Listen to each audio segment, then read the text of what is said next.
Welcome to ట్రూవర్స్ 6 channel. నేను మీ Krishna. Face of అనే English cinema నుంచి స్ఫూర్తి పొంది తెలుగులో ఎవడు అనే సినిమా తీశారు. ఇది అందరికీ తెలిసిన విషయమే. అయితే ఈ ఎవడు సినిమా నుంచి ప్రేరణ పొంది ఒక స్త్రీ పెళ్లి తర్వాత తన జీవితంలోకి వచ్చిన ప్రియుడు లేదా ఇంకొకటి వాడి గురించి వేద మంత్రాల సాక్షిగా తాళి కట్టి పెళ్లి చేసుకున్న భర్తను కడతీర్చింది. వివాహేతర సంబంధాలు కలిగి ఉన్న వాళ్ళు చివరికి ఇలానే చేస్తారు.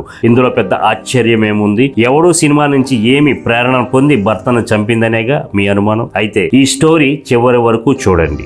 మటన్ సూప్ పట్టించిన మర్డర్ మిస్టరీ కథనం. 2017 నవంబర్ 17వ తారీఖున తెలంగాణలోని నాగూర్ కర్నూలులో నివాసం ఉంటున్న స్వాతి తన భర్త సుధాకర్ రెడ్డిపై కొంతమంది గుర్తు తెలియని వ్యక్తులు యాసిడ్ పోశారని తన అత్తమామలకు సమాచారం ఇచ్చింది. దీంతో సుధాకర్ రెడ్డిని హుటాహుటిన హైదరాబాద్ అపోలో ఆసుపత్రికి తరలించారు. అక్కడ సుధాకర్ రెడ్డిని పరీక్షించిన డాక్టర్లు దాదాపు 30 నుంచి 40% కాలిపోయింది కాబట్టి ప్లాస్టిక్ సర్జరీ చేయాలని చెప్పడం, కాస్తో కోస్తో డబ్బులు ఉన్న వాళ్ళు కావడంతో సరే అని చెప్పడం, సర్జరీకి అన్ని ఏర్పాట్లు చేయటం, ఓ మంచి రోజు ప్లాస్టిక్ సర్జరీ చేసేయడం జరిగింది. సర్జరీ జరిగిన కొద్ది రోజుల తర్వాత కోలుకుంటున్న తమ కుమారుడు సుధాకర్ రెడ్డికి అత్యంత ఇష్టమైన ఆహారం ఇవ్వాలని డాక్టర్లు తెలపడంతో అతనెంతో ఇష్టంగా తినే మటన్ సూపుని చేసి ఆసుపత్రికి తీసుకొచ్చారు. ఇదే జరిగిన అనర్థాన్ని బయటపెట్టింది. కరుడుగట్టిన సైకో భార్యని పట్టించింది. ఎలా?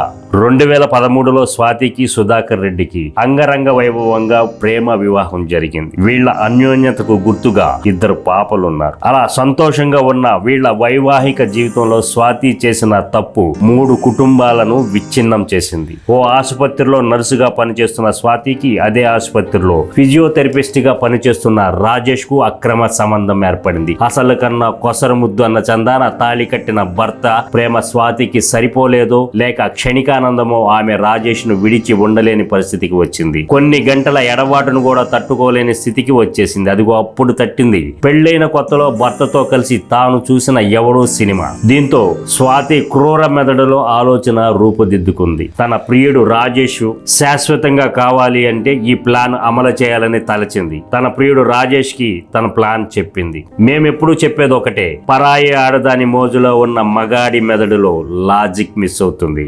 నేరం చేస్తే జైలుకి వెళ్తాం గానీ పడక సుఖానికి కాదు అన్న చిన్న లాజిక్ మిస్ అవుతారు మగాళ్ళు. రాజేష్ విషయంలోనూ అదే జరిగింది. స్వాతి చెప్పిన ఆలోచనకు రాజేష్ బలం తోడైంది. నవంబర్ 17, 2017లో రాత్రి తన భర్త సుధాకర్ రెడ్డికి ఓ మత్తు ఇంజెక్షన్ ఇచ్చింది స్వాతి. తర్వాత బలమైన ఇనపరాడుతో ఇరువురు సుధాకర్ రెడ్డిని చంపేశారు. పాపం సుధాకర్ రెడ్డి మత్తులోనే తన భార్య నిజ స్వరూపం చూడకుండా చనిపోయాడు. అఫ్ కోర్స్ తన లీలలు కళ్ళారా చూసినా చచ్చిపోయేవాడే. సుధాకర్ రెడ్డిని చంపేసి దట్టమైన అడవులలో అతన్ని కాల్చేసి ఏమీ తెలియనట్టు ఇరువురు ఇంటికి వచ్చి సుఖాలు అనుభవించారు. అటు తర్వాత తన ప్రియుడైన రాజేష్ ముఖంపై స్వాతి యాసిడ్ పోసి కాల్చేసింది. సో ఇప్పుడు అర్థమైందా స్టోరీ? అనుభవం ఉంది, ఎలా కాల్చాలి, ముఖంపై ఎంత మేర యాసిడ్ పోయాలో వీళ్ళకి తెలుసు కాబట్టి 30% కాలిపోయేలా యాసిడ్ పోశారు. అటు తర్వాత ప్లాస్టిక్ సర్జరీ చేపించి శాశ్వతంగా తన ప్రియుడు రాజేష్ ని తన భర్త సుధాకర్ రెడ్డిలా నమ్మించి స్వర్గ సుఖాలు అనుభవించాలని భావించింది. బట్ ఈ సినిమా ఫెయిల్ అయిపోయింది. ఎంతటి వారైనా తప్పు చేస్తే తప్పకుండా దొరికిపోతారు. అంతా బాగానే ప్లాన్ చేసింది కానీ రాజేష్ శాకాహారి, సుధాకర్ రెడ్డి మాంసాహారి. ఈ తేడానే వీళ్ళని పట్టించింది. మటన్ సూప్ చూస్తే పెళ్ళానైనా పక్కన పెట్టే సుధాకర్ రెడ్డి ముఖం కాలిపోయిన తర్వాత మటన్ సూప్ ను దూరం పెట్టడం చూసి ఆలోచనలో పడ్డారు సుధాకర్ రెడ్డి తల్లిదండ్రులు. దీంతో స్వాతికి తెలియకుండా సుధాకర్ రెడ్డి స్థానంలో ఉన్న రాజేష్ ను తమ కుటుంబ సభ్యుల వివరాలను అడగటం ప్రారంభించారు. పొంతన లేని సమాధానాలు చెబుతుండటం, ఒడ్డు పొడుగు మాట కూడా తేడాగా ఉండటంతో సుధాకర్ రెడ్డి తల్లిదండ్రులకు అనుమానం పెనుభూతంలా వెంటాడింది. ఎందుకైనా మంచిదని తమ అనుమానాన్ని పోలీసుల ముందుంచారు. ఇంకేముంది, పోలీసులు తలుచుకుంటే నిజం నిమిషాల్లో బయటకు వస్తుంది. అలా స్వాతి రాజేష్ కలిసి పన్నిన పన్నాగం బయటపడింది. స్వాతికి వచ్చిన ఆలోచన చూసి పోలీసులు ప్రజలు ఆశ్చర్యపోయారు. పడక సుఖం కోసం ఇంతటి ఘోరం చేయటం చూసి చలించిపోయారు. సినిమాలలో సాధ్యమయ్యే పనులు నిజ జీవితంలో అసాధ్యమన్న విషయాన్ని విస్మరించారు స్వాతి రాజేష్లు. వీరిరువురు జైలు పాలయ్యారు. కొడుకును దూరం చేసుకుని సుధాకర్ రెడ్డి తల్లిదండ్రులు మనోక్షోభంతో బతుకుతున్నారు.